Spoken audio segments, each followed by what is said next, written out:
Hi, welcome to my Lego WW1 plane build. I'll have to apologize for the sound of my voice. It sounds a little more irritating than I think that it does on a regular basis because I've been sick the past couple days, but I'm here and I'm making this today. So this is my WW1 plane build. It's original design, as expected. It is not a specific plane, probably to the disappointment of some of my plane fan viewers may think. It's more of an amalgamation of different things that I liked and didn't like or wanted to see in sort of iconic plane shapes of the wartime. And I kind of sort of mashed them all together, again, maybe to the dismay of certain viewers, to kind of into one plane that sort of is an unidentifiable plane, but still you could look at and identify as kind of a war period plane from the Great War or the First World War. I was pretty satisfied with the end result. This is the second build variation of this plane that I've done. I had one that I'd done before that was all gray, that was kind of boring. It kind of inspired by, funnily enough, I watched the Peanuts movie, and I'm sure people will know what that is, but they had an animated Peanuts movie, and they had like the classic like Snoopy flies a Sopwith Camel sort of scene, and I watched that and was like, yo, I gotta build a plane. And it was kind of a dumb thing to be inspired by, but it was still cool because you don't see too many of those planes or those old world planes represented in media or anything. So I was kind of saw that and was like, oh, that would be fun to do. It was one of my very first Great War builds, actually. So it's kind of cool. It's kind of sort of a beginning place where I got kind of my channel rolling. I was going to make this video and put some music in it. I did actually consider that, but I didn't want it to be too gimmicky and too weird.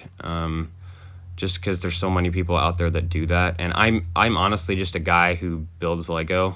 And I wouldn't want to give my viewers a different impression of that, like it's some kind of show. So it's just me, and I just do this for fun. So, but yeah, so the plane right now is coming together from the ground up. As you may be able to see, I'm doing the seats right now. And it kind of looks like nonsense at the beginning, but it makes more sense as it goes along.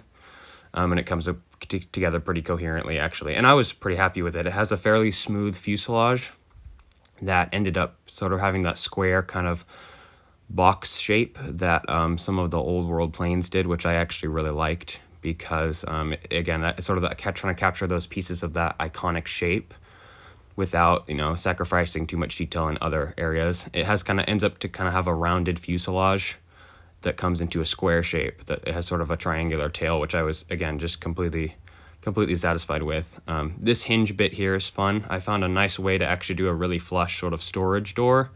I like to do play features inside of my Lego builds. So I did a play feature here where I kind of had a storage area, which I don't think that storage area will be completed in part 1.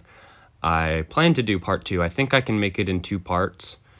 But it's kind of in the works right now. But there will obviously be a part 1 and at least a part 2. But there may be a part 3, as far as I can tell. But this will be the part 1, so it should be pretty good. I think it's coming together pretty well as far as all things considered. So it was nice though. I tried to do some nice horizontal like color lines to line it all up too. Because the horizontal colors, like I did a couple stripes on it and things, not too fancy textures, and I don't really use custom stickers or anything like that. I considered doing it, but I don't really use custom stickers, so I thought it'd be nice to kind of do some really basic colors, and they're mostly, like you can tell with the plane, it's just kind of castle walls and plates and things that make it have sort of that smooth exterior that kind of looks like those older planes back when they were funny looking and sort of entertaining to look at. And I try to use some funny colors too. I have sort of the alligator like alligator green or the olive green that's kind of a less used Lego color, and I used some of that, which was nice. These plates were just abominable to find and put on these wings though, so the pattern is not any specific plane pattern. It's not an iconic thing. In my mind, it was inspired by British coloring and British planes, so in my mind I did call it a British plane, mostly because I have I happen to have British Lego minifigures and custom pieces and things for that, so it was sort of the majority of my builds. That I wanted to do a German plane. I thought that would be a lot of fun, but I ended up doing one that was more a generic kind of 2-seater British fighter plane from the First World War, which again, it turned out okay, so I was pretty satisfied with it in general. These wings, though, again, kind of just a made-up color pattern. I tried to keep it coherent, though. It has a similar pattern that I end up putting on the tail, which I don't think I'll end up putting together in this first part of the video. But when I put the tail together in a later video, you'll see it has a similar color pattern. It has kind of a nice thing that comes all together. The wings are symmetrical. I mean, that's obvious, they are, but if you end up building this or end up building something of the like, I actually use different shape panels to make the same shape colors. So different panels to make the same shape of color. So if it looks like I kind of did something different in different areas on how I ended up putting some of these together, I actually ran out of some brown tiles. It's all of the same patterning. It just is like different sort of like spatial awareness with different pieces. So here I'll show, yeah, so here's the other one. You see I used some couple different pieces on the white and the brown to fill up the same space, but they're ultimately different pieces. It was just using what I had. That's very obvious, and when it comes to my builds, it ends up like that in a lot of the other things that I build also.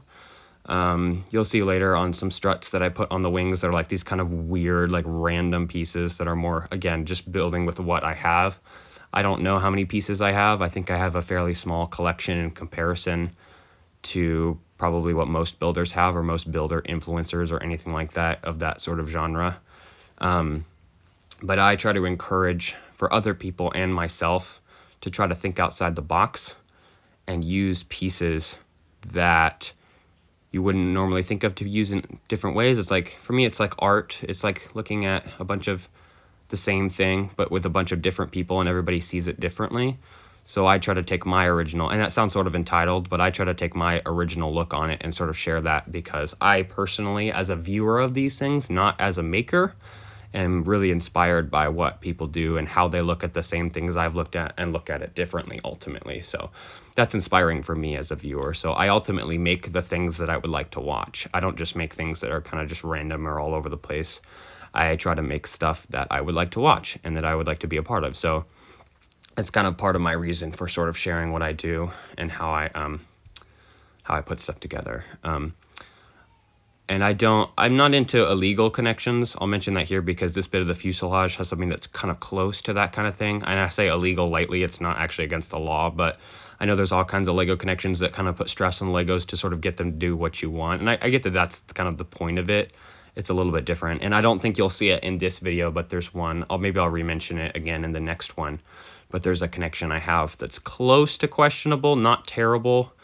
And I don't usually have problems with that. But, you know, sometimes you just run into that thing that, I mean, maybe some of my viewers know, but you run into that connection that's just too good to pass up. And I had something like that kind of on the fuselage area. And this is another one of those bits that kind of looks super wacky that you're like, what in the world am I looking at? But it actually does end up to be fairly coherent and fairly nice, in my opinion, at least, you know, saying that from perspective of the guy that made it. Yeah, I thought that together, like all together, it came together pretty well. I actually built, like I said, built this plane quite a while ago, and then kind of redid the color and the shape a little bit later, kind of refined it, pulled it apart, and did it in sort of a different style a little bit, but still kept some things that I liked. But yeah, I don't know. I thought it was pretty good. I rebuilt the machine gun plenty of times. I ended up using the machine gun build that I have on my channel. And I rebuilt the wings a bunch of times because originally my wings were rough. They were just exposed studs. And I really wanted to capture that smooth sort of effect that they have on the planes. They look really sort of thin and papery. And that's a really tricky thing to do, ultimately, with Legos, unless you have just an absolute ton of tiles.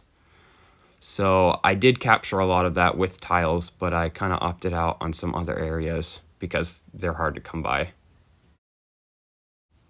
But I have plenty of things that are hard to come by in my sort of Lego collection. So I just try to do the best that I can and kind of try to come up with creative ways to sort of get around that. This kind of, funnily enough, was not really an example of that. I really was like, you know what? Plates make it smooth. The only thing that you could do smooth would be like to build out bricks long ways from it, like off the side, like with headlight bricks or side-facing bricks, you know, like the snot technique. But that made the wings just way too thick and too delicate. And I was like, you know what? I'm just going to suck it up, and I'm just going to go dig through all my bins and find a whole bunch of plates. So I did, and it made the wings fairly smooth. Same with the top too, which was just kind of a pain, but it pulled off an effect I was fairly proud of. The technical side of building this tail was actually a lot of fun to work around, because it was quite a challenge. And I ended up using those Castle hinge bricks that are those super old ones. I think they still make them anyway, so they're not that old, but I have a bunch of the really old ones from like Castle walls and stuff, and I used them to make like a tapered tail, which I was just incredibly proud of. And that's not even me trying to be entitled, that's me just being like, that just took forever to put together, and being happy with the end result. So I had kind of some cheese wedges facing in the inside of there on some headlight bricks, sort of like some bricks with some studs on the side. And I did it on both sides too, with 2 different hinges. And then I had sort of a triangle slant, which is that big gray one down there. And then I used just a straight one on the other side, as you'll see just in just a minute here. But the way that it kind of melded together and made on the outside of the plane a flat wall that then tapered to a triangular shape from a square to a triangle, I was just absolutely like happy with. Again, you need to find that one connection, and you run into that one thing that you're like, man, that is too good to pass up. I was just happy with it. And again, like you could maybe argue that that's an illegal connection too. It's kind of questionable, but it works really well. And ultimately for me, if it doesn't hurt or stress the Lego, then that's cool too. So I try to do the best that I can. But that's not even a criticism to other people, because there's so many different ways, to look at the same thing and to make something different. So this is just my specific way of doing it. But if this gave somebody a sort of a generalized idea of like, oh man, that would be cool, or I'd want to do something like that, and that was an inspiration to people, that could be really, really cool. But if not, that's no big deal. I'm still willing to share this stuff anyway.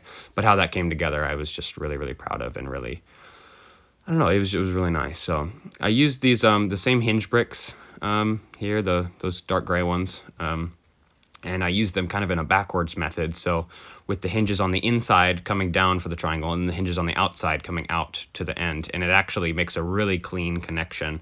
All of those wedges in the middle for positioning were designed to sort of pin it in place, so the bricks don't hinge, because they're a loose connection, like a gray pin connection inside of them. So the tail could have been the right shape, but it would have swung all over the place every time I picked up the plane to move it.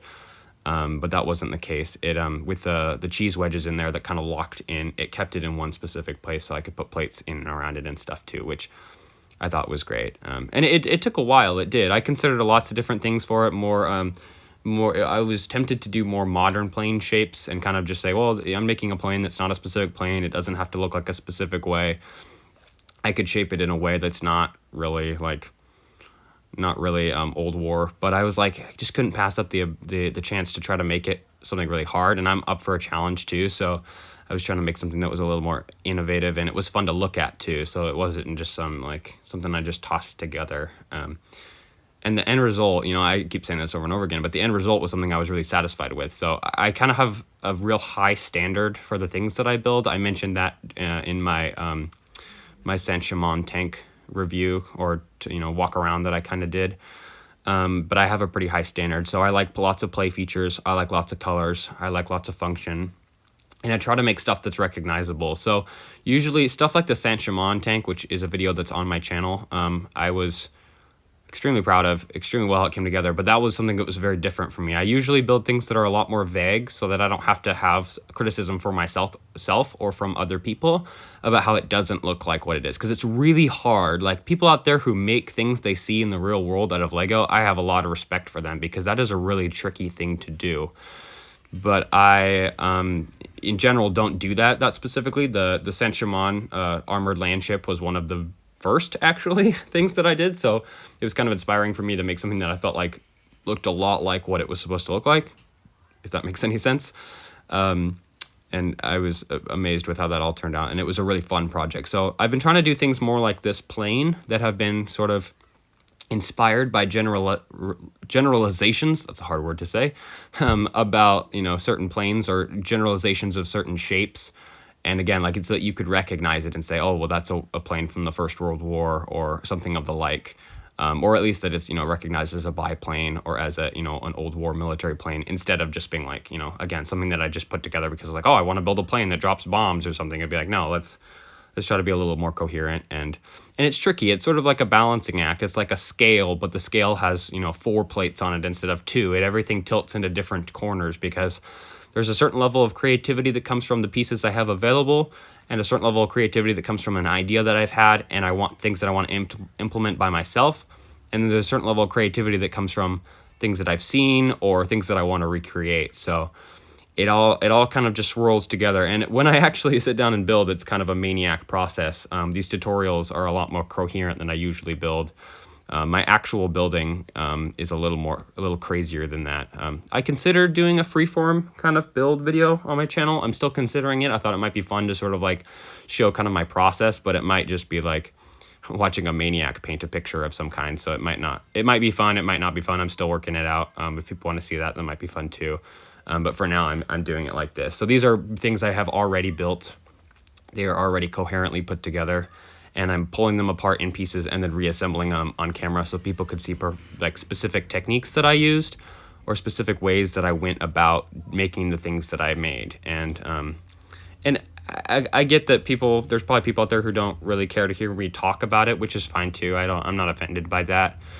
But I realized that I like it being able to have the explanation, and I like ultimately, again, like I said before, as a viewer, I like having an explanation of how people sort of came around to where they did and the way that they did things. So as a viewer, it would be, in my opinion, fun to watch something like this where somebody explained what they were doing, and it wasn't just like, because I personally believe Legos are self-explanatory. You see those little shorts and stuff of people putting stuff together. Like, it doesn't take that much. You don't need somebody to explain what every piece is, because they're self-explanatory. Little kids pick up Legos and they just make stuff. Like, that's just the way that it is. But I tend to be a little more technical builder, and I think I want the point to come across that I do stuff with thought, that I'm not just like throwing stuff together, making things that I just see just because I do have some more original ideas or things that I throw out in favor of other things. And it is a lot of work, but I think that it's a lot of fun for me too.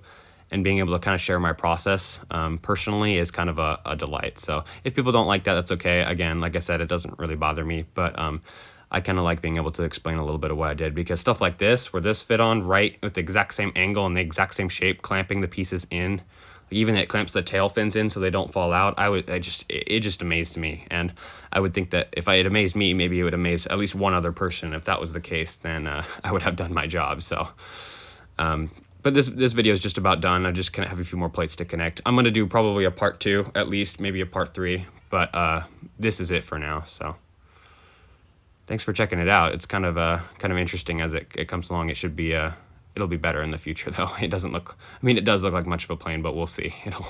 It'll get better. Don't worry.